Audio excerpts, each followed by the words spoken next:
નમસ્કાર વિદ્યાર્થી મિત્રો, ધોરણ 10 અસાઇનમેન્ટ વર્ષ 2025-26 સેક્શન એ. વિદ્યાર્થી મિત્રો, આજના વિડીયોમાં આપણે ફકરાના આધારે WH પ્રશ્નના જવાબ સરળતાથી કેવી રીતે લખી શકીએ તેના વિશે સમજીશું. સેક્શન એની અંદર આપણને યુનિટ વાઇઝ ફકરા અને એની નીચે પ્રશ્નો આપવામાં આવેલ છે. સૌપ્રથમ પહેલો પ્રશ્ન છે, what are the most of the people living in the village. તો તમે આની અંદર જોઈ શકો છો કે જે WH નો પ્રશ્ન છે, તો એનો પ્રશ્ન જ્યાંથી શરૂ થયો છે ત્યાંથી આપણે જવાબ છે એની શરૂઆત કરવાની છે. એટલે કે પહેલા બે શબ્દો છે જવાબમાં લખવાના નથી, ત્યાર પછી ત્રીજા શબ્દથી આપણે જવાબ ચાલુ કરીશું. એટલે અહીંયા ત્રીજો શબ્દ થશે most. Most of the people living in the village. ત્યાર પછી જે આપણે બીજો શબ્દ આર છોડ્યો એને લગાવીશું. એટલે most of the people living in the village are. હવે કોણ હતા એ લોકો? તો આપણને પાઠની અંદર ખ્યાલ છે કે ફાર્મર્સ. તો જવાબ બનશે most of the people living in the village R farmers. ત્યાર પછી બીજો સવાલ છે, how much money did they collect.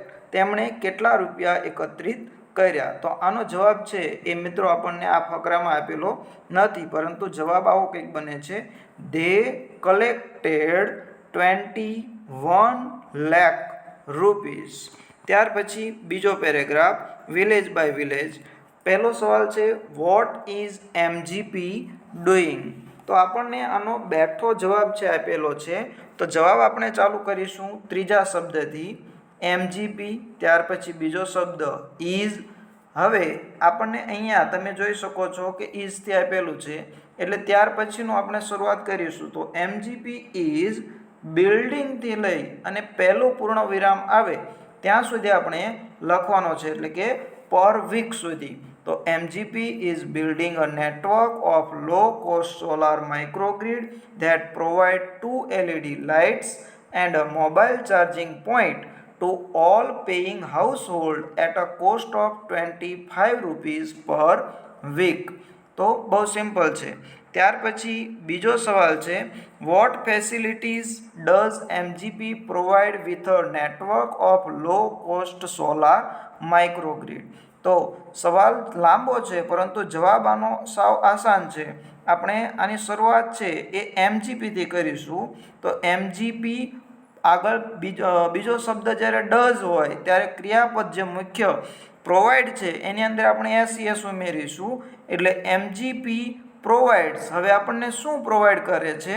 તો આપણને ફકરા મુજબ ખ્યાલ છે કે 2 LED lights and a mobile charging point. બસ આટલો જવાબ આપણે ફકરાની અંદરથી લેવાનો છે. ત્યાર પછી આપણે પ્રશ્ન ઉપર આવી જઈશું, with a network of low cost solar micro grids. ફરીવાર MGP provides 2 LED lights and a mobile charging point to all paying households with a network of low cost solar microgrid. ત્યાર પછી આપણને ત્રીજો પેરેગ્રાફ આપ્યો છે installing વાળો. તેના સવાલ આપણને આપેલા છે, why does the team map the village. Team છે એ ગામને શા માટે માપી રહી હતી? તો જવાબ ધ ટીમથી શરૂ થશે. The team maps the village to work. હવે આપણે ફકરાની અંદર જતા રહીશું કે ટીમ મેપ શા માટે કરતી હતી? તો આપણને ખ્યાલ છે એ મુજબ to work out where to place each wire so as to connect the customer to the power source. તો આપણને ફકરાની અંદર સીધો જવાબ મળી જાય છે. ત્યાર પછીનો સવાલ છે, why is installation of a microgrid is a grand event. તો એનો પણ અહીંયા તમને જવાબ આપેલો છે, installation of microgrid is a grand event because everyone gets involved in it. Some joins in. તો હવે અહીંયા તમે જોઈ શકો છો શરૂઆત તો અહીંયા આપેલી છે, પરંતુ ત્યાર પછીનું જે છે એ આપણે નીચેથી લેવાનું છે. એટલે કે સમ જોઈન ઇન એ અહીંયા આપેલું છે. Some join in while others look on, અને છેલ્લે સુધી આપણે જવાબ બનાવી શકીએ છીએ.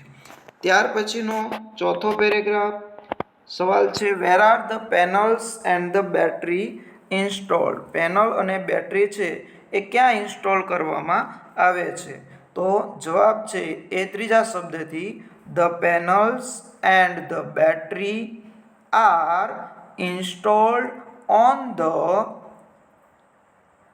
roof of a sturdy brick walled house. તો આપણને પહેલી લાઈનની અંદર જ જવાબ આપેલો છે. ફરીવાર, the panels and the battery are installed on the roof of a sturdy brick walled house.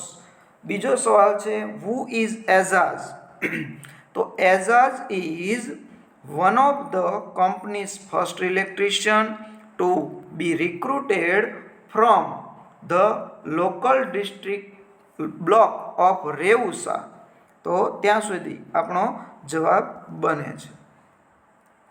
ત્યાર પછીનો ફકરો છે, એનો સવાલ છે, vote was the problem of the libraries of earlier times and present times.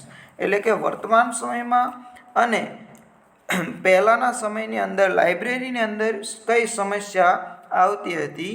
તો આની અંદર આપણે જવાબ બને છે, the libraries of the earlier times were disappearing and the libraries of the present times were too full of male readers. બંને જવાબ થોડા અલગ અલગ છે. The libraries of the earlier times were disappearing and the libraries of the present times were too full of male readers. બીજો સવાલ છે, what has the women's unit planned? વિમેનના યુનિટે શું પ્લાન કર્યો? તો the women's unit has planned to open separate reading rooms for women.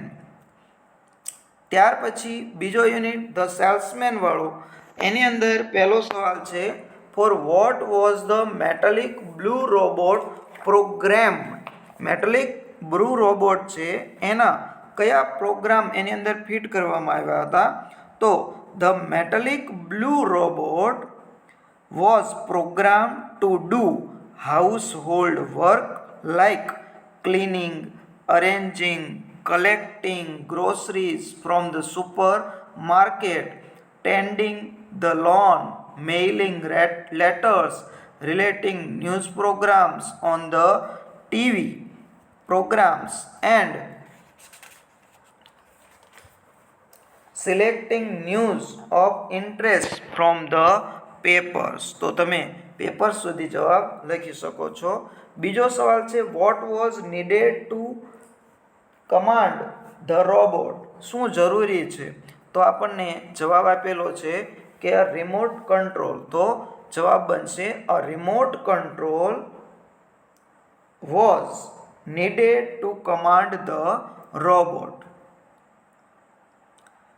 ત્યાર પછીનો બીજો પેરેગ્રાફનો પહેલો સવાલ છે, what did the salesman demonstrate. Salesman છે એ શેનું ડેમોન્સ્ટ્રેશન આપતો હતો? તો ધ સેલ્સમેન, બીજો શબ્દ ડીડ છે એટલે મુખ્ય ક્રિયાપદ છે એની અંદર એડી લાગશે. તો ધ સેલ્સમેન ડેમોન્સ્ટ્રેટેડ, શેનું ડેમોન્સ્ટ્રેટ આપતો હતો? તો આપણને શરૂઆતની અંદર જ આપેલું છે, the get grip movement and some programmed functions. બીજો સવાલ છે, why which are the three principles of robotics. રોબોટિક્સના કયા ત્રણ મુખ્ય પ્રિન્સિપલ્સ છે? તો the three principles of robotics are. આપણને પ્રશ્નની અંદરથી શરૂઆત કરીશું. તો the three principles of robotics, બીજો શબ્દ છોડ્યો તે આર. અને હવે આપણને ખ્યાલ છે એ મુજબ કે જે ત્રણ એના જે મુખ્ય પાસા હતા એ આપણે વર્ણવવાના છે. The robot will obey his master. બીજું છે the robot will not harm humans. અને ત્રીજું છે the robot will not take harm to self. તો એ અહીંયા આપણને આપેલા છે, તમે જોઈ શકો છો ફકરાની અંદર પહેલાથી લઈ અને સેલ્ફ સુધી આપેલું છે. ત્યાર પછીનો પેરેગ્રાફ સૂન આફ્ટર. પ્રશ્ન છે vote happened after Prem Chopra was arrested. Prem Chopra arrest થયા ત્યાર પછી શું બન્યું હતું? તો જવાબ એનો બનશે after Prem Chopra was arrested he was released on bail until the court hearing. તો આપણે શરૂઆતની અંદર બેઠો આપેલો છે Prem Chopra was released on a bail until the court hearing. એમાં આપણે પ્રશ્નનું જોડીશું after Prem Chopra was arrested he was released on bail until the court hearing. બીજો સવાલ છે where the stolen articles recovered why. તો આપણે જવાબ બનશે the stolen articles were not recovered because Prem Chopra had disposed them through his gang. ત્યાર પછીનો સવાલ છે why did counsel Goel ask the judge to notice the pause?